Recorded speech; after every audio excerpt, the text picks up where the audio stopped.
So thanks everybody for coming. I'll just do a quick little intro. This is our lovely friend Jordan Smith from the Fleishman Career Center, a newly promoted senior career consultant. Thank you. Yes. He's been in the SUNY system for all of his degrees and now working with us here at Binghamton. So he sort of knows your experience pretty well. He's a self-described, you'll see, energizer, educator, and entertainer. You'll learn that today as well. And his goal is just to help all the Binghamton students that come to him find a personalized path towards building the skills they're looking for towards getting where they want to go with their careers. So hopefully you enjoy learning from Jordan today, ask questions and engage with him, and you'll learn a lot. Yeah. Thanks so much for the introduction. I am excited to be here. This is kind of fun. I feel like I'm everywhere. I'm on digital, I'm on all these angles. So very excited to speak on this topic. You are going to find out in the areas of career development, networking is what the research says the #1 way that people land jobs, internships, research opportunities. It's called social capital now. That's like the more popular term being utilized. And so plays a significant role in your life. Some of us naturally maybe have it. You might have family relations already that are kind of in the field that you're interested in, but it is, even if that's the case, there's still a method to building that social capital and doing it strategically. And for those who might not have it, I grew up, my dad's a welder, my mom's a cook, and my brother's a construction worker. So I was like, who's in higher ed? No one. And so it was a journey to figure out how do I strategically build that, knowing that it was so important. So I have a lot of experience in this area. I know how important it is. I worked in career services for 5 years now, and really got to see the impact on a number of students and how much this is a really important piece. And I'm going to really hit it from all ends. I think I got a little outline here for you to see. So we'll start out with just this. I'm going to go, you'll see this as like a funnel. I'm starting out general with a couple of things. I want you to have a little bit of a foundation, some fundamentals down. But then you're going to see we're going to get to the networking strategies, and it's going to be specific to your guys' program and things that you have coming up. So hopefully you're going to get some real strategies you can apply immediately. Very excited to have those in there. And at the end, I did summarize some goals. After all this, I'll kind of encourage you, take some action. Here's some ways based on what we talked about today that you could do it. It's actually, once you get the hang of networking, you understand it and how to do it, way less intimidating. In fact, that goes right to the next slide, talking about the disclaimer. I know it can seem very intimidating, and I know it can be tedious, and there are times where you're networking and it's not always an immediate result. So with all that in mind, it can be a little stressful trying to do it. When I was a grad assistant, I was working in career services, and you have to get training in all areas of career development. I'm going to be helping students with it, right? They said, Jordan, you need to do this networking informational interview. I said, no.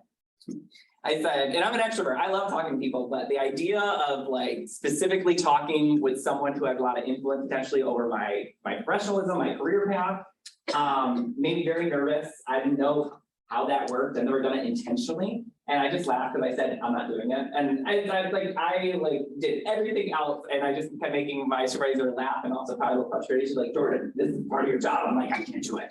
And it's funny because karma got me real quick, because finally I joined this mentorship program. You do 5 workshops and you get paired with a mentor that's an alumni that's in your field. And I was interested in human resources at the time. So I was like that. I told her, I was like, look, I'll get to it then. I got to do these 5 workshops. I'm forced to do it in this program. It'll be good. She's like, all right, Jordan. Now I wouldn't even do it with a faculty member or a staff member that was at our university. So the joke was on me because you don't know who your mentor is going to be. I just said I was interested in human resources. Well, I'm going through my list. I do the 5 workshops. I'm like, hey, I'm going to do it. It's going to be fine. So not only is she an associate director of HR, so I was like, oh, she's pretty high up there. Okay.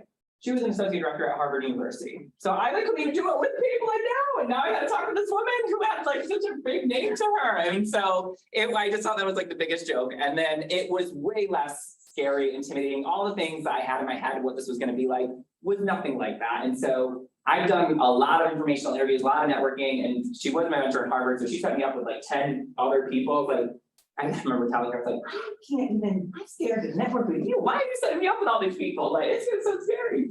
And it was way better than I anticipated. And I got to see the direct effect of how this truly can work. So want to put that out there. I know it can be a lot, but once you learn how to do this, it's really not, you're actually going to find that it can be really enjoyable, and you're going to, I think, be excited about the rewards that you get from it. So speaking of rewards, again, I told you I'm starting general first. We're going to break it down. The first thing I would always say, no matter what you're gonna get, the guaranteed thing each time is the career wisdom. And I will say you will save your hours of time trying to figure out something that you want to do by sometimes doing it through action. So this is just like a hypothetical. It does happen. I work with students on this all the time, and there's still, you can get to wherever you gotta be, but sometimes you think you know what you want to do. So you take on this experiential opportunity. So that could be research, could be study abroad, could be a lot of things. That stuff's very important for you on your resume and your CV. But if you're not totally sure if this is too late for you, sometimes you're doing it because you're like, oh, I'm going to find out by doing it. That does help. But there's also that possibility that when you go and do it, that you hate it. And I tried, customizing it more at the end by saying, I just kind of did like a summer REU. I was like, if you're working 40 hours a week, how many hours is that going to be for a couple months? And like, if you really didn't spend time talking with people in the field already to learn if this research is specifically what you're interested in, starting generally research even for you, and then specifically this stream. Well, if you find that out in week 1, you're still going to learn a lot. You're still going to get a lot of benefits, but it can be a little rough. I work with a lot of students where they're like, that internship, Jordan, not for me. And I'm like, okay, nope, that's okay. We're going to talk about the bullet points, things you learn from it. You're going to get a lot of benefits from it, but we're going to move on. And they would say, like, it would have helped to actually network professionals who are already doing it and ask about them. Like, what you get to really, for people who are already doing it, they have so much insight into those areas. And so if you would just sit there and talk to them about it, what do you think someone needs to be exceptional in this field? What do you do on a daily basis? What do you think is a deal breaker for someone who wants to go into this and someone who doesn't? Like, how do they figure that out? They often have that experience, and if they've done it themselves, if you're in the field, you've had a number of other people in your network who have learned that they've had that experience. You have a lot of wisdom that you can share, even if it's not your own. Promise you, taking that time to figure that stuff out ahead of time will help you be way more strategic in your choices, and you won't have to kind of struggle nearly as much.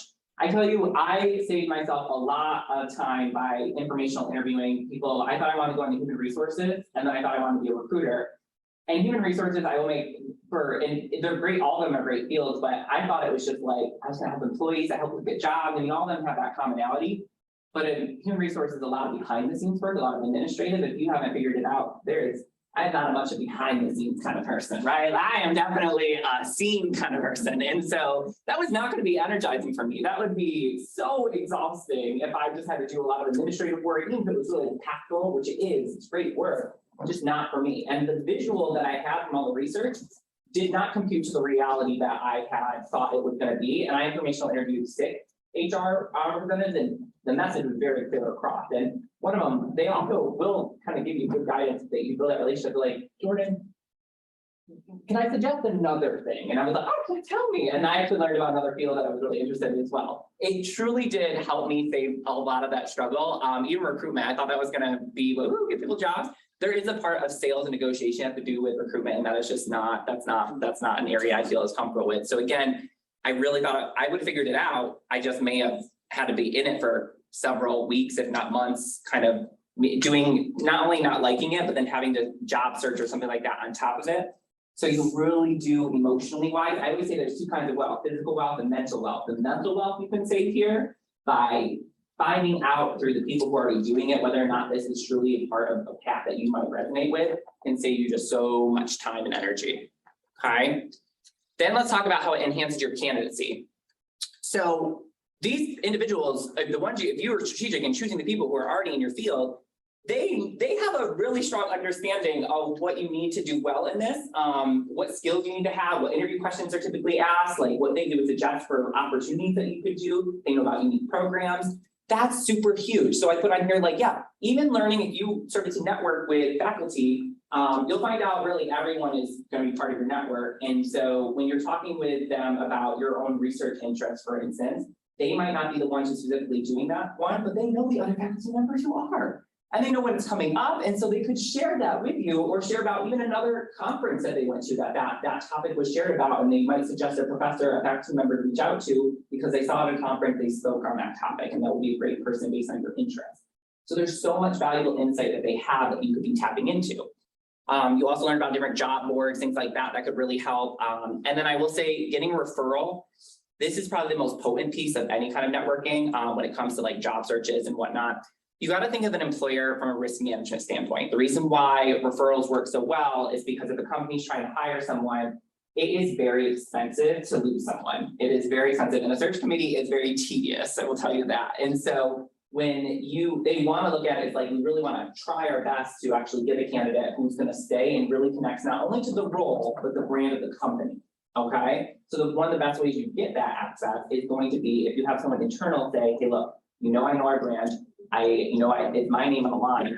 I'm telling you that is the ideal person for this role. That is going to go a long way. There could be 199 other candidates, but that piece of referral is going to seriously elevate your candidacy really quickly. There's a lot of data on this of just how much is almost going to guarantee that you get an interview. Because again, company is about risk management. That referral is going to hold a lot of weight for them. So if you can build your network strategically and have people who are alignment to that, that's going to help you out a lot. They just have the name drop and it's going to go a long way. Okay.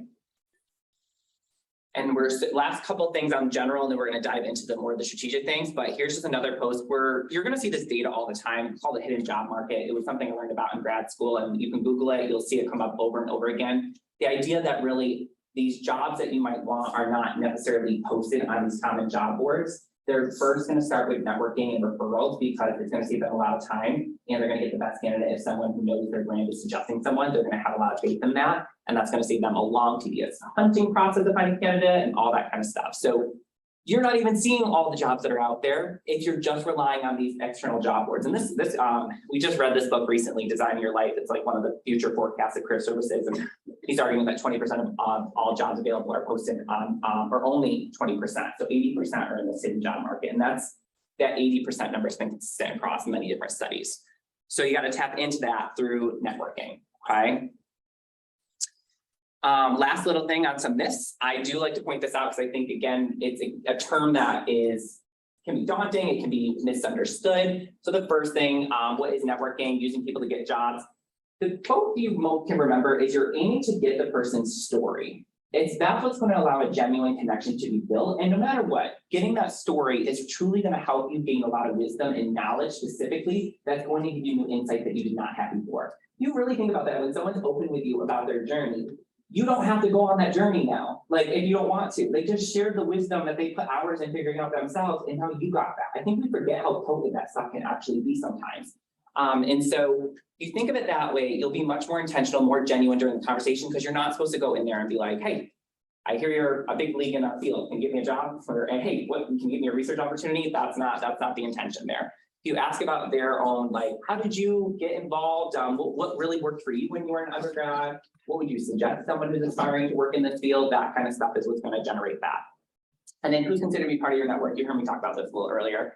Really anyone is going to be connected. I always joke, you'll be surprised your own friends potentially have someone in the field that you would be really interested in knowing, but you don't even know this yet. So like I always joke, I'm a career consultant. My main focus is in higher ed, and yet I have all these different friends that are working multiple different firms. So I have students sometimes will come up to me and say like, oh yeah, I would love to be a nursing recruiter. It's like my best friend is a director of nursing recruitment in Saratoga Springs. Like there's just so many connections that have nothing to do with my aspirations, but it really could be a huge opportunity for somebody else. And everybody has that. Even you guys, when you reflect on your own families, your own friends, some of them are in positions that you don't care about because you're not interested in going there, but one of your other friends would actually be super interested, and you could be that person who introduces them, and that causes a lot of good social capital. Okay.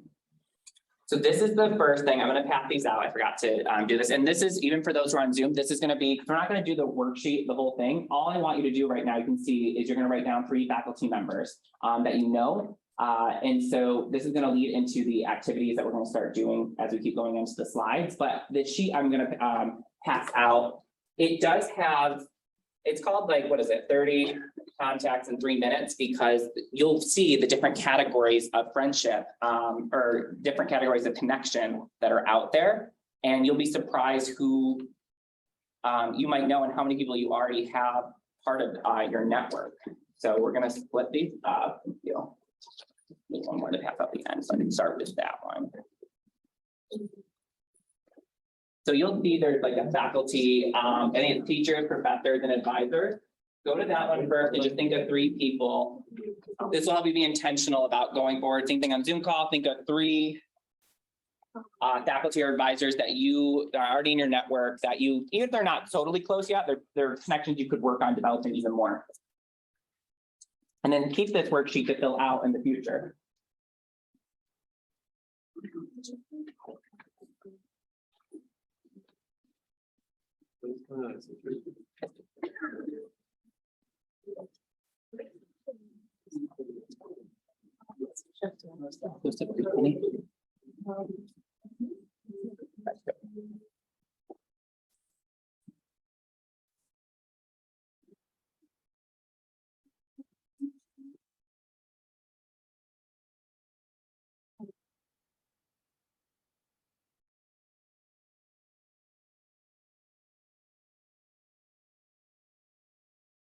Yeah, I think of three.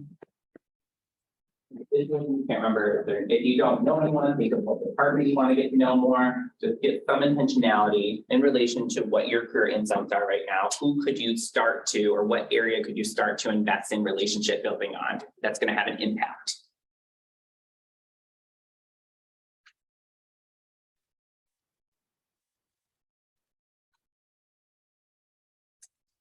And what's nice, we're going to speak to LinkedIn a little bit later on too. So you'll even be able to find alumni from the FRI program that would also you'd be able to tap into. So there's going to be the sheet's going to be helpful for you to kind of keep using to keep extending on that. But a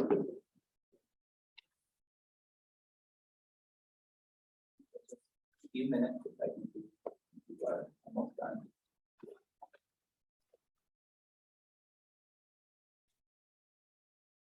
And if you finish early, feel free to start filling out the other parts.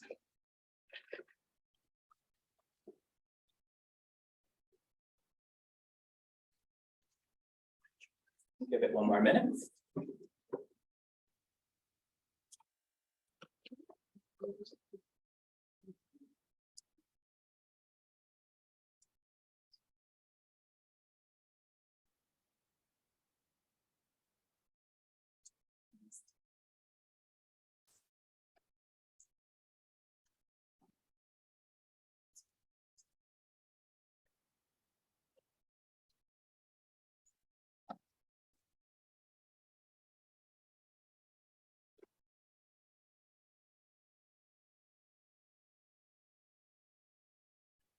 Right, and when the three that you wrote down, you'll see we're going to start building on like how would you email a professor and things of that sort, and how would you reach out to an alumna or alumni who's in the field that you're working on or you're interested in. We're going to have some things that you can do. So my goal here, I'm going to very action oriented. I love to talk, I love to have conversation, but I like to see results. And so I am going to, those goals will be, I'm kind of encourage you, push you a little bit to maybe send one of those emails we're going to discuss, or at the faculty mixer, I want you to, if they're going, these are people you need to start focusing in on, okay? Especially that stuff can go quick and you need to, you'll see, I want you to do some research on them so you can have more genuine, intentional conversations. So this is starting to again, start to create a lens for you to start basically building your social capital in a very intentional way, okay? So let's talk now, we're gonna start shifting, so keep that sheet because you're gonna use it again as a framework, and you can always turn it over to if you wanna take notes. I will be sending this PowerPoint out to Megan to be sent out there. Also, don't feel like you have to write every single thing down. But let's talk about some, again, I have a funnel here. I'm starting general, and then we're gonna start breaking it down specifically to the audience, in this case, faculty or professors and staff too. So basic etiquette when it comes to writing emails. Some of this is going to be, common knowledge. Others, it might be like, okay, I don't do that, and maybe I should. And so I've seen a lot of variety. I will tell you in my college years of different ones. But I will say I am not a professor, and I and whatnot, but I do love when I get that every so often. Professor Smith, I'm like, oh yes, thank you. And I will not be getting a PhD, but I will take that moment. I will embrace that. But especially your network, when you don't, especially when you're starting out, this is a new relationship, you want to play it safe. You want to be really respectful. You don't know what other people's interests is or where their boundaries are. So you're always, the best bet is to just be your best at being professional. Some of this would be like reading with their full name, no slang, I know texting, we have to be intentional in this culture because in so many other settings, we can use slang, and it's just part of our nature. And so it's just kind of being a little intentional depending on if you're doing networking, you're doing relationship building, to think of these things. A full explanation of what's going on. Sometimes it's just a little tedious to have an email thread going on because I'm like, what are you asking? I don't have enough information. I don't know what this email is. We got to keep going. So I, give some context, explain the situation. I will say reasonable time demands. It's funny, when I was an undergrad, I just remember I wanted an answer that day. Like, it is so funny thinking about when I had a couple supervisors for my job and I was like, why is she not responding? Like, I need an answer. I sent it at 9 a.m. Why is it 4 p.m. and I haven't heard a response? I promise you, as being on the other side of things, that it is a busy life for some of these other faculty and staff members, and sometimes it just takes a little bit to get to those emails or time consuming. Sometimes you do have to do check-in, and that gets slipped by, but I do encourage you to have like a reasonable time mindset with that. If it's time sensitive, then you should also address that if there's something going on there. Some closing remarks, I always just think like, you know, depending on what you're asking, you'll see the example I'm going to give in the next slide. It'd be like reaching out about maybe teaching assistantships or research opportunities. You know, you would want to close off with some genuine appreciation, thank you for any support. I would say with any networking that you're doing, when again, you don't know the relationship, you should be mindful, like if someone's taking their time out to support you and that's what you're requesting, just showing appreciation. Any support that you could offer would be greatly appreciated. You add that little bit in, it really goes a long way for a lot of people. You'll see a lot of people do want to help out. And so just that little extra appreciation makes people even more willing to commit and be like, absolutely, when do you want to talk? So just little mindful things like that. But I did say, so kind of tailoring this more towards faculty, maybe you want to reach out to ask to meet them to discuss their careers and their research and their own journey, especially if it resonates with you. And some of you might not know yet. So I also want to say this, I'm saying it from like, if you know and you really want to like get more insight, yes. If you don't fully know, you might just know you like research and you need to explore that more. Well, ask other faculty members, like, how did you know? Like, what was that journey like for you? Were you always in the same research area? I mean, my journey, I took my major 6 times. 6, like, I would like, I don't know, like, I honestly, I go back to, if I would have used my network, I switched without asking anyone anything. I just assumed I knew what I was doing and just did it. And you learn, I will always say with all this, like, you do learn, but tell you, when you tell your father for the 6th time that you finally know what you're doing, yeah, there's a little bit of like moment of fear. And he's like, oh, Jordan, I don't know. We went through this many times before. So I do think when you can invest in really being intentional and talking to people, it's some of the best wisdom, the best insights you can truly get. I know it can seem a little intimidating, but honestly, a lot of people got to where they are because of networking, because someone actually helped them. And so that's a pretty, you'll see that when I read networking books, there is this naturalness of people wanting to help because social capital networking has played such a big role in every single person's life. You can even ask a faculty member, a staff member, your own network, like, has networking played a role in any of your opportunities that you got? It happens even outside of work. Like sometimes you find out about an event you would love, and that's only because your friend told you that they did last week. And you're like, wait, what? So I found about Iron Puddle Farms. You need like a fun fall place to go to around here. That's a great one. So it's happening all the time. And I think just being aware that people are willing to help engage with you and want to support you really helps take away some of that the fear. And then if, like I gave another example, you might be curious to reach out and inquire about research opportunities, independent studies, teaching assistantships, career wisdom, and so on. I encourage you to do so. It's an inquiry. You're just asking and wanting to know more. And again, you'll be surprised sometimes that person, some of my best networking benefits came from like even this position I have at Fleishman. I was networking at UB and I was talking to them about employer relations. I wasn't sure if that was like a specialty I wanted to do. And at the end, a good question to ask everyone in your network is, you know, we close saying, this was so helpful. Thank you so much. I really appreciated this. By any chance, do you have anyone else in your network you think might be willing to talk with me? I would love to gain even more insight. That question too, I got from an informational interview. He was like, Jordan, it was great that you talked to me. You know, you should ask other people. And he told me that. So I started using it. Well, I used it at UB. They sent me to Binghamton. Now I had no connections at Binghamton. And so it's crazy because like when I was talking to the person at Binghamton, they're like, do you know we have an opening? I was like, I do, but I don't graduate till December. We're like, we just failed the search. We're starting again, and I would like your application. I was like, okay.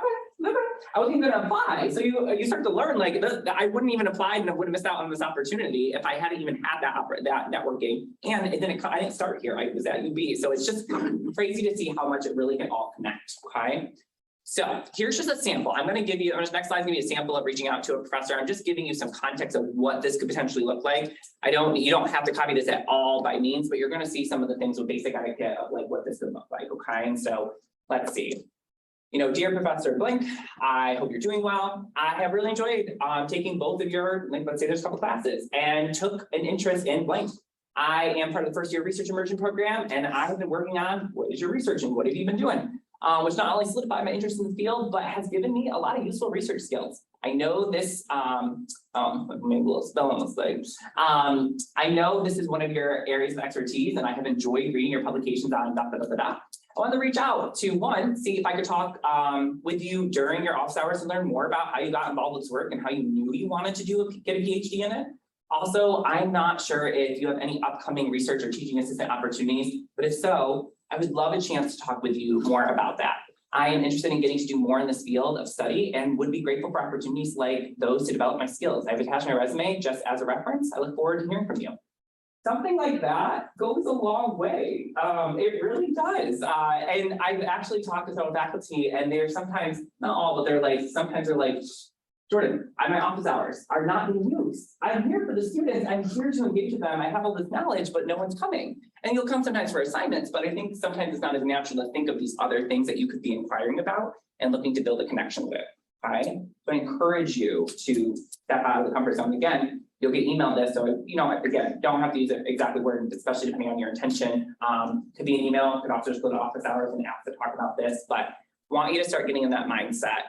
This would just be a good example in general. Couple themes here. It had a lot of that basic etiquette. It's tailored. If you can do more research to make it more intentional, I encourage you to do that. We'll talk about that in the faculty mixer. If you do know, like they're doing your research and they already have publications, they sponsor a conference, do your study. Because honestly, when you can say something right from the start, simplest things too, because it's so funny. My mentor, she invited me to Harvard to do more networking. And I looked up everyone on LinkedIn who she set me up with, and one of them, she grew up in Syracuse. I don't know if anyone's around Syracuse, but I'm from the 315, and it's just like, horrible snow. But that was my bonding moment with her. I researched what she did, I knew her studies, but I brought up, I was like, I see that you're from Syracuse. It's like, and we started bonding over just that one commonality, and it turned into such a great conversation.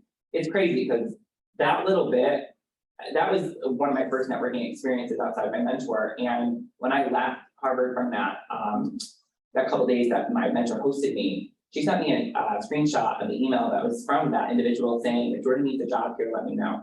And I was like, oh my gosh, like that came from just intentional talking. Like she saw my resume, she knew I was qualified in areas, but it was that relationship building that I did and the intentionality that had this woman believe in me enough to want to at least engage more with me. And that just came from a little bit of research and looking. You can do anything. This isn't just for professionals in general. If you're trying to make friends, honestly, connection really a lot of time comes from commonality. So the quickest you can find that, the better. So again, when you're intentional about a faculty member who's doing work that you really want to do, like that's going to go a long way. You're going to find it's easier to talk about. You're going to be more active listening, which is going to be important. There's going to be some action steps and you might be more qualified because you might have been doing stuff in the field, so there's easier ways to just talk to that. So commonality is a big piece here. Speaking of the faculty mixer, if there's one big thing I will tell you can be an instant, it is going to be your body language during networking events. If you can just remember this, because honestly, you might be surprised that some of the people, it could be faculty, it could be staff, when our job internship fairs happen, it's also the employers. They're not always most comfortable going to these either. It's nerve-wracking for a lot of people. They're also looking to build connection. So sometimes you're just so aware of your environment in those moments. Like I remember when I go networking, I'm like, don't say something awkward. Because when I say something awkward, then I try to cover it up with a joke and that makes it worse. Like I have involvement in there. So like, it's like, you really got, I try to think of those things as I'm going through it. But the body language, and I remember almost every single time this has happened, is someone, even if it's not totally intentional, like covers their hands or sides, or especially the side, and I've had a couple sides in it, you're so aware of it, especially if you're the one talking, and it's really hurtful. Whether it's intentional or not, it's an instant way that someone's reading that you're not interested at all, you're totally disengaged, or you're bored. And that is, especially if you're just meeting, that first impression stuff, that kind of moment, yeah, that's an instant no. That's an instant way for people to be like, I'm not interested in having this conversation more. We're not going to connect. It kind of, some people see it disrespectful. So I know you could be tired just at something and that's why you're doing it, or we all have kind of different body language that we might just be accustomed to just out of our natural kind of, I definitely will slant and stuff like that. You have to be intentional about certain things, especially around networking. You want to lean in a little bit, you want to be engaged, you want to do the head nods. Everyone's very aware what's going on, and especially if you're the one talking, that's how you're using whether or not people are actually listening and that you're feeling part of it and that you're connecting, okay? So they're very much going to be aware of it. You heard me talk about this earlier. If you can do research, I want you to do research ahead of time. You're going to get little pieces of information that would allow you to say certain questions or make certain comments that are going to tell them that you took this seriously, that you're more genuine with this. It's going to allow for deeper conversation too. I always laugh, it's like, you know how we say, like, we all, I think most people always say that they hate, what is it, small talk, like you're stuck in the Starbucks line, make eye contact with someone and just immediately go to the weather. I always thought about, like, what's opposite of small talk? Like, can we say large talk? We need large talk, people, okay? I need large talk. With large talk, you need to do some research, you need to be intentional, and you need to make some connections. How does this relate to you? What about their research excites you? What about their position excites you? What questions do you have? I will also say, if you want to have questions ready for them, that's part of the preparation, you need to be ready for them to ask them right back at you to some degree. So it's not just about connecting with them. You have to think of your own career journey and where you're at with things and what are you aspiring to do. I've done this term informational interviewing is kind of what you could call a lot of these moments, really, when you are talking about someone's journey, their story, learning that intentionally. I've done over, I think, 42 of them, and it is really important to have the body language and all that stuff, but also do your research to make sure you're really asking things that are really intentional and really genuine. It really makes people have much deeper conversations, and it's going to help you feel more comfortable too, because again, it's going to be a topic that you genuinely care about, so it'll just get rid of the nerves a lot quicker if you can go to that area real quick and start there. So definitely make sure you invest in that research. It's going to go a long way. It will make you feel a lot more comfortable. I do put up here like avoid risky topics. So it doesn't mean that these are bad topics. These topics actually can make people bond very quickly. And if it's the same you, there's also the ones that can make it very opposite. And so you want to do your best to kind of avoid that, especially in a professional setting when you're engaging. Like there's many other topics that you can use to kind of engage with. And the last piece I put here, this is just kind of it's one that I enjoy. I'm a career consultant, so like the Myers-Briggs personality assessment, all that kind of stuff I'm interested in. And I do think sometimes you're drawn to more maybe extroverted things, so you feel more like you are one, or like same thing with introverted. So there's different tips that they're out there for each group. And you can take it for what it is. I do identify with as an extrovert, and so the weight acronym is an important one for me to always think of. I think it's funny how they did it, but it actually stands for why am I talking? So especially if I get nervous, I will dominate a conversation very quickly out of like nerves. It's not always even me just trying to be a hype person. It's like, nope, I'm panicking. Let me just keep talking and not be aware of my surroundings. So you kind of have to know those things about yourself. And so for the introverts, they say, there's a quote, they say, like, if you love someone, set them free, with the idea that if you find someone at a networking event and you build that connection, for some introverts, that's going to be enough. They're like, oh, sounds good. I found this one person. I'm proud. I don't need to do any more. But you want to go into these settings really trying to keep your horizons open, both parties, and to be open-minded and like try their best to engage in a number of people that really could have a lot of influence on them. Okay.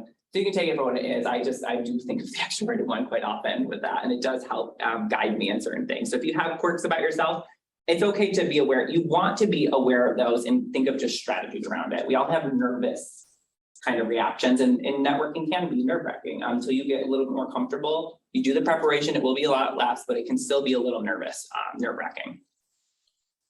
Okay. So this looks a little long, but I wanted you guys to have some questions on here. So that's why when this gets sent to you, I wanted you to have some ideas. But I mentioned this a lot earlier, know who you want to connect to and prepare. So read the publications, brush on the research, do share. Questions to consider asking. So noting anything that they've done in their research or in their field and asking how it's going and what are some of the future plans with it. What do you find most rewarding about your work? What are they most excited about that is happening in the industry, and what's one area that still needs improvement? What do you wish someone would have told you about this field when you were in school? What best prepared you for this line of work when you were in undergraduate school? These are just some context that you can do. When I send this to the career guide, will be connected to this, and that has a bunch of other questions you can ask as well. As you do more research, you'll get more tailored ones, more customized ones. But when you do ask these questions, really listen. And again, I think you'll see the spark that comes out when people are talking about things that they're passionate about. It naturally will cause a real conversation. And hopefully, again, if it's your area topic too, you will feel interested in listening and make it really genuine. And you'll be able to bring connections back to you to share out. The follow-ups are important, but follow-ups are a little different for everyone. So I do encourage you when you finish a conversation with a faculty member, say, oh, this was great. I really loved learning X, Y, Z. Whatever about your conversation, something specific. What is the best way to stay connected with you? That's a great question to ask individuals because it's different. Like LinkedIn, you're going to see is a really popular tool, but especially it's relatively new when you think of the technology's like growth with everything. So there's going to be generations who did not have any of the LinkedIn and they still don't. They don't use it at all. So it's not for every field and it's not for every generation. So I think it's helpful that that's a popular one, but it's not the only way. You might have someone say, stop in my office hours every so often, I'd love to catch up, or send me an email at least once a semester just to tell me how you're doing, things like that. So learn what their method is and tailor it towards that. And then follow up with an email to again thank them. 24 to 48 hours is usually our general method. Just it's on people's mind right away that you just had that conversation. So especially at certain networking events, we see a lot of people.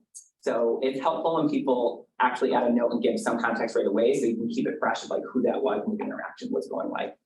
I will say to you, try to get their names down as well as you can. Names are always a hard thing for me. It's just going to show a lot more respect and like really I help make the conversation much more engaging right from the start if you can practice that. They always say as soon as someone says your name, you should say immediately back. It's going to help build that network in your brain. Okay. We're on the last thing and this is the last one I'll show. And then I do have, I think it's goals, just things I would suggest based on what we talked about. And I want to open up the Q&A. So I do want you to be thinking about things that are coming up. I want to make sure we're mindful of time. So I want to make sure I get to some things. I am going to have Meg and Kate pass out another sheet. It's going to be a checklist of how to work with LinkedIn. Essentially, there's two parts. How would you build a profile and how would you actually utilize the tool? And it breaks it down each section by beginning stages and advanced stages. So a lot of you might not need any of the advanced stages. You might just want to have the basic fundamentals down. That's why I like you to have this option. I'm going to show you my LinkedIn and kind of give you some guidance of what I'm talking about up here. But it's a tool that has tremendous value, but it was one that I did not understand at all for years. I'm pretty certain I made a LinkedIn when I was in junior in college. Never looked at it again until I was like about to graduate. I was like grad school. So like 4 years later, I was like, oh, I got an email from LinkedIn. I guess I do have a profile. So when you hear networking so important, you know this tool is all about that, but they don't necessarily, in my opinion, don't make it as easy to understand like how are you truly supposed to utilize this resource. So a lot of the same strategies we talked about with faculty would apply to this. But what I want you to think about with LinkedIn, I think there's over 22 million users. I think it even says that in the intro, or 750 million users. There is a lot. So what I want you to think about with LinkedIn is like basically any job that you want for the most part. I know there's got to be some exceptions, but with 750 million users, that's a huge database. There's someone out there doing the job that you want to be doing that you can find on LinkedIn. So you might not have access to that social capital right now based on what you have in your network, but they're on a networking tool and you can reach out to them and engage with them. That was a game changer for me. That when I told you I had no one in higher ed, nothing, and had no idea how to make that work. Once I understood LinkedIn, I went and found every single person who had my dream job, and I was like, I reached out to them and said, "Can we talk?" And that's where I did. I got 33 of them, I think, at that time. And that was just being really intentional. And even when you find out your field, it's that you don't know what specialty you might necessarily like or what kind of work culture you're looking for. So all those conversations are really important. And it will save you a lot of time versus figuring it out while you're in it. Again, if you invest in talking about it. So I am going to show LinkedIn to give you a little bit of guidance on how to use some of this. See how well I do with this guy.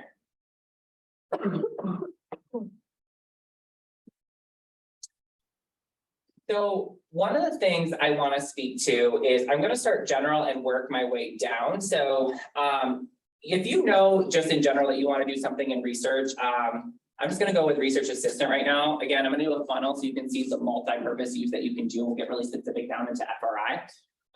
If you just hit enter, you're going to sift through that 750 million users as long as you click on the people search tool. And you can see how many there are. Now, several are going to be students and research. As long as research assistant showing up in some capacity, they're going to be showing up. So they could have been a research assistant in undergrad and now work as like a data analyst. So it could be a little different. You have to get more specific in the topic at the top for you to get a little bit more clear.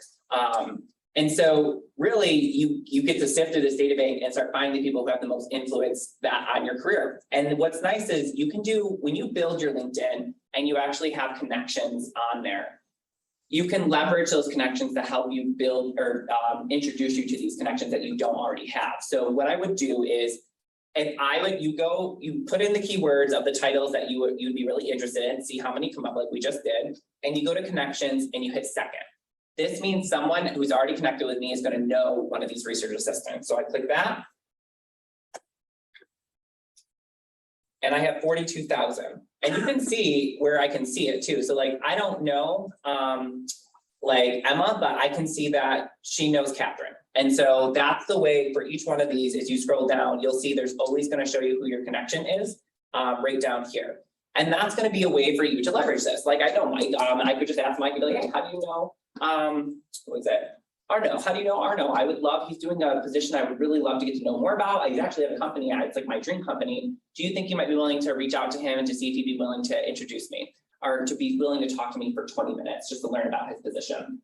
This is also how, like, and I was experimenting with this. I really had never done anything like this. I told you I didn't even want to talk to a staff member, let alone my mentor at first. And when I started doing this, the amount of people, one, you'll be shocked who knows who. Like I had people who are not in my field at all connecting with deans of career services across the nation and I got time with them out of their busy schedule just because they dropped my name and said, look, I have someone who I think is gonna be a great professional in the career service field. He's reaching out right now. I've seen him work. I believe in his work ethic. He'll take you seriously. Would you be willing to give him 20 minutes of your time? And that really, it worked a number of times. And it was really insightful and really powerful. And then they got added to my network. And that's, again, where you talk about building social capital, that's really going to be potent. It also, again, how I talk to people and figured out, is this really what I want to do? Is this really the specialty? You learn that up front so that, again, when you get to that part where you actually really want to go for positions, you have a sense of like the work culture, the task that is doing, the specialty you're interested in, the faculty you might want to work with, all that kind of stuff really makes a really huge difference. You'll figure it out. It's just you're going to save yourself a lot of time and maybe just like mental wealth if you actually talk and learn about this stuff ahead of time. Okay, so that's starting very general. We do have an alumni tool at Binghamton University, and there's over 103,000 alumni out there. And this is where you're going to be able to use FRI a little bit more strategically with this. But I don't use my old school because it was like 3,000. I will say this.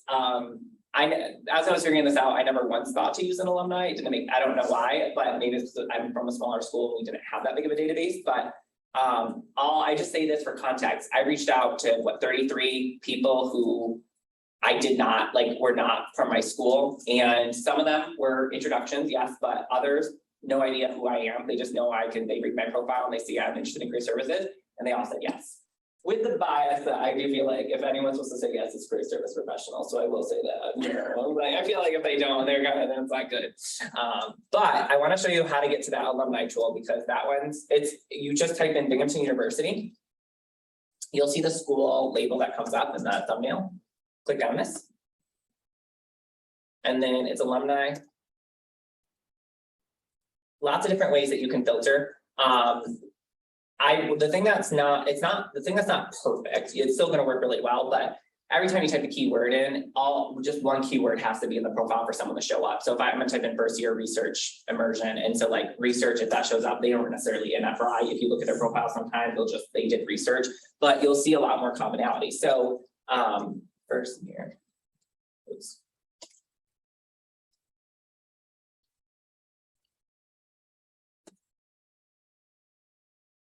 So we got 383, and you just scroll down. You might even see some of your guys. If you guys have done this, you're going to see some of yourself. Now, the thing to do to get out of students, like if you, I think it'd be great for you to engage with students who already finished the program, went through the program, and talk with them. That's huge, right? They give you a lot of insights of what they did even junior or senior year.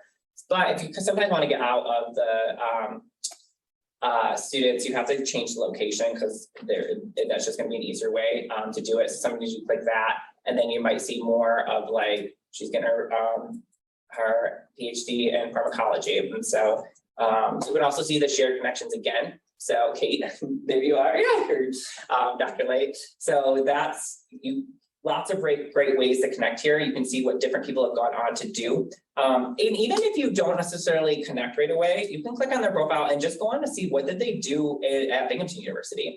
Look at their experience and get guidance from that alone. That can be just as helpful. So that's like, sometimes you don't even know like places that have these internships or research opportunities until you see someone's profile, like, oh, I didn't know that. And then that gives you an opportunity to reach out to that company or look up their website and see if they have other opportunities as well. I will say, if you want to reach out to people on LinkedIn, the only thing that's kind of annoying, you can't message unless you're already connected with someone. So you have to hit connect and then add a note. This is what you want to do too when you're trying to build your network. If it's your friends, you don't have to add the note. I think a lot of them are just going to say yes to you. But if it's like a professor or somebody you met at a conference and you want them to definitely add you to the network, add a note. Say, Dr. Smith, it was so great seeing you at a conference last week. I really enjoyed your presentation on workplace culture. Would you be willing to be a professional connection with me on LinkedIn? It'll only be 300 characters, so it's not much to work with. So that's why I'm saying it's short at first. That context is important because it's easy for them to forget sometimes it was a busy day, who you are. And some people aren't going to add you to their network on LinkedIn unless they actually understand the connection, because it's a networking tool. They're not going to. Some people are just open to say yes to everyone, but a lot of them kind of have like a little bit more of like private terms, like, okay, yeah, if I don't know you, I'm not adding you, I'm not accepting you, things like that. So that note just is a safe place to make sure that you don't get left on red kind of thing.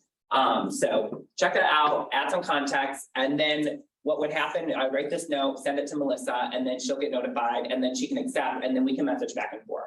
So you kind of have to do it that way to be able to kind of interact that way, okay? The last thing I'll say, just again, for time purposes, I want to make sure we have time for Q&A, if there's anything from this. So there are also groups on here.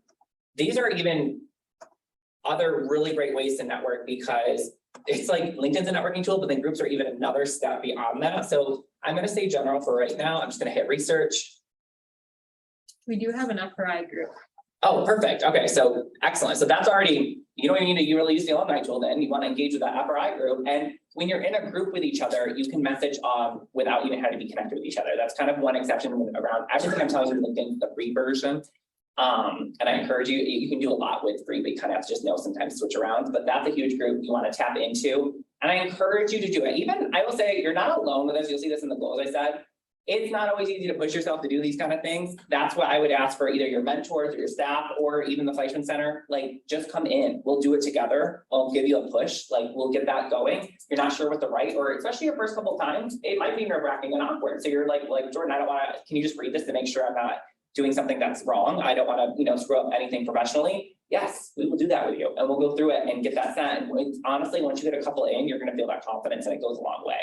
Definitely get part of that FRI group and ask them. And you'll see a lot of people are excited to talk about their stuff. So once you realize that people start saying yes to you and you engage, you learn so much wisdom. You probably end up finding out other things that are really important.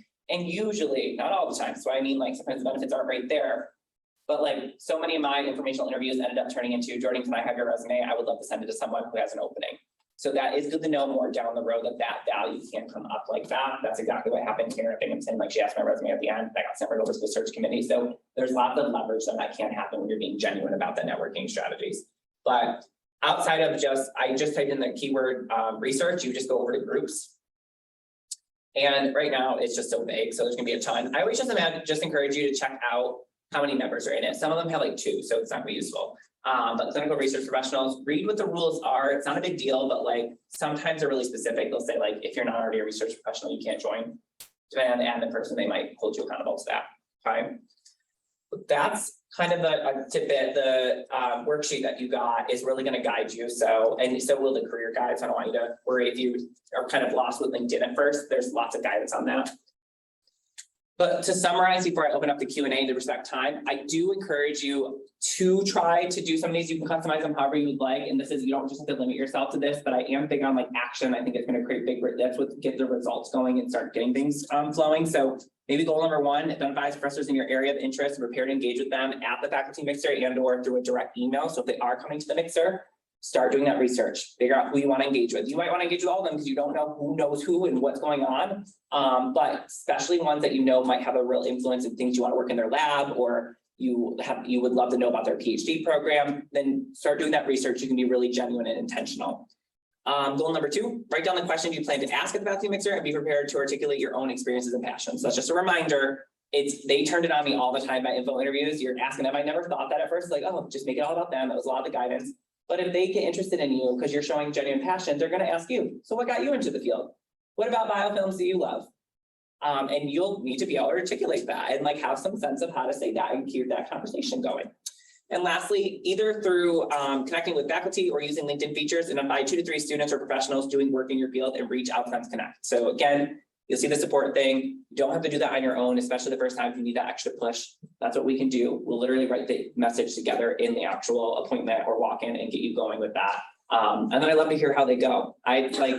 Crazy sometimes how these can work. And I'll share one really quick testimony because this is not research, but you'll just see the example. remember I had one student, I was like, she was applying to an internship and I said, just look up all the teams, the team that you would be on, look them up on LinkedIn, see if you know anyone. She's like, okay. So her sister knew a coworker who knew the person. And this was for the Sesame Street internship in New York City. So it was extremely competitive. So she asked her sister, who asked her coworker, who asked that contact for that Sesame Street internship if she had any support or advice for to relay back. She goes, oh yeah, don't even have her apply online, send all her documents right to me. She got it. She skipped the whole line, got it, and then she was really successful after that. She had the CEO networking because she knew how important this was and now how successful it was, and she just launched into success immediately after that. And that just took one chance that she did to just look up everyone, see if there was any connection. And I can understand why you don't want to do it. It's like, oh, your sister's coworker, like, is this even going to have any importance? It may have not, but you wouldn't have hurt anything. It took a couple minutes to figure it out, ask the request, and it had a huge payoff. And if it doesn't, you didn't hurt anything. Okay.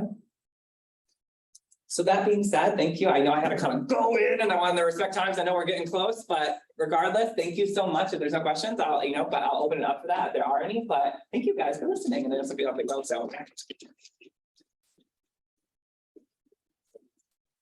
any quick questions? Yes. Can you get records of information? Wait, what's that? Sorry. Can you get records of information? Sorry, I'm hearing like this over here and I'm not hearing you at all. Sorry. Yeah. Like, can you get records of information? The reference for the information, wait, what do you think? The referrals to the information Referrals for informational interviews. from them. Like, if Oh. you're applying to the job, they can Yeah. get it. Yeah, so you have to that's a great question. So when you're building that connection with that person, you have to let them decide if they're gonna refer you. You can let them know that you're interested in the field and really eager about it. And say if you have any support, any guidance, I'd really appreciate it. Let them decide if they're gonna kind of refer you on that. You have to get it up to that person you're interacting with. Yeah. It ends up happening quite often. If you really genuine connection, that's what ends up happening. I never ask them to refer me. Unless that connection is really close, I think you have more leverage there. But when I was co-instructing a class with someone and I did ask her, she found out she knew someone at Fleishman and I was like, would you be willing to send her an email? She's like, absolutely. So I guess it also depends on the relationship you have. It's okay, you can apply for the government. You want to ask them. Yeah, ask it, and I would just clarify that with your network. If they are suggesting or something, say, hey, can I include you on this cover letter as a reference for someone who referred me for the position? Absolutely. Yeah, and that goes a long way because name drop really does hold a lot of weight. Yeah.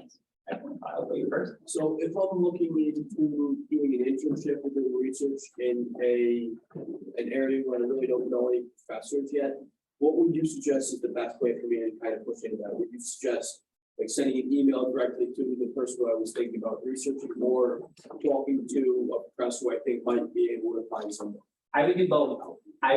And honestly, it might, if you want to kind of lean into it, you might start with any faculty member you have a connection with and talk to them first because they might know several others and they say, oh, you're interested in this? Let me tell you about Dr. Smith. Dr. Smith would be great. He's doing this. He might need more contact so that when you reach out to him and say, let me reach out to Dr. Smith. I think I'm gonna lunch with him. Let me tell him about you. I'll set something up.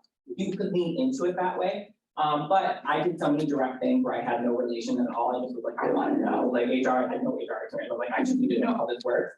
And so you could do it that way as well. But I think when you're starting out, if you can use your network already, I think that goes a long way. Good question. Yeah, this is more like a practical. So, I mean, this is like kind of just know, like, navigating the website. I think that when you click on the profile, it's correctly know, but they can see. Yeah.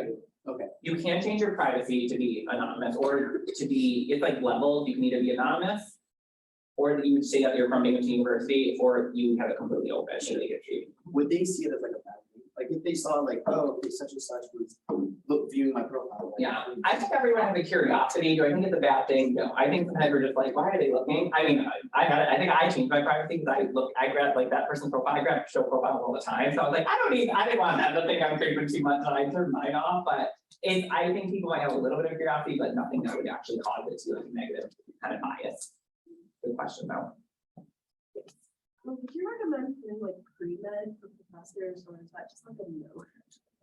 For doing what? When you introduce yourself and ask like for a research opportunity, would you put like that you're also a pre-med student? Yeah. I think some context is important. So like my name is Jordan. I've taken some of your classes, I'm in pre-med, currently aspiring to work in that area. I've noticed that you've been doing research in da, da, da, da, da. So, yep, a little context goes, and that might even be more helpful, they actually might be looking for someone in that, so kind of give them some information, context, they can decide. Good question. I will say if you do, so I think Dr. Light and I have a little more insight on this question. If you do tell them that, also make sure that you pair it with why you want the experience with them and how it's going to help you in that pre-med journey. Because if you come out and say, I want a research experience because it's gonna look good on my pre-med application, they're probably not gonna respond. Or if it even like feels like that at all, and you will get a no response. So you need to be really intentional, like Jordan was saying. My suggestion is always not to offer it up until you have the one-on-one, just because some faculty do just filter by that, because there's plenty enough kids here who want to go to the research route. So I think it's good to be aware of that to navigate it. Office hours, I know it's not everyone's cup of tea, but honestly, I think a lot of time office hours can be so much easier because you get tone in that, you get conversation in that, you get inquired questions. They might have questions for you to know if it's like what your situation is. I'd be prepared because again, just like Mike said, like if you're gonna be like, well, why is it helpful? It's also harder to say no when you're Yes. face to face Yeah. with somebody Yeah. than when you're over email. Yeah. So, yeah. Great. Intentionality is going to be a really big thing overall. And being genuine. I think those are two huge pieces. And so, in person, I've always found it a little bit easier to be a little more nerve-wracking, but I think there's a lot of, there's a lot of miscommunication, misassumption sometimes in that. Other questions?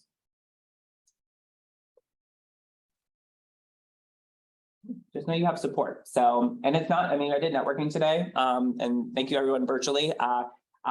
But it's support in every area of career development. Just this one specifically wanted to make sure you understand networking. So anything comes up, you have a huge net. I think you'd be surprised how many people have your guys' back and like want to see you succeed. I know it's sometimes a little nerve-wracking to ask, or you might be a little insecure about like, oh, I don't think I have a lot of experience, I don't have a lot of skills. I get all like, but you're not going to get that judgment. You're going to get support. You're going to get help. You're going to get empowerment. I'm gonna hype you up and be like, listen, you got this, but we're going to work at it too, right? We're going to make sure I'm a practical optimist. I'm going to hype you up and like, I need you to do this work. Okay.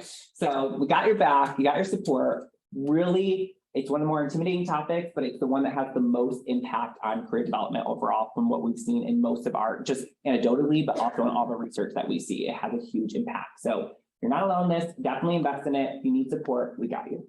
That being said, thank you guys. Thank you, Jordan. Other thing I wanted just to add in real quick is Jordan has done other sessions for us. So last year he did a session on how to ace your interview and another one on student portfolio. So focusing more on resumes, CVs, tailoring it and showing how to highlight your FRI experience. We have all those recorded from last year. So if that is something you're interested in, reach out and we can send you those recordings. Yeah. For those of you that are HERC 170 students, they're going to be posted on Brightspace for you. But definitely there's tons of resources. And that's part of this process too, is just learning what resources are out there for you, because there's a lot. Yeah. So, Yes. but thank you so much, Jordan, and was thank fun. you all for coming, and hope you have a great weekend. Enjoy.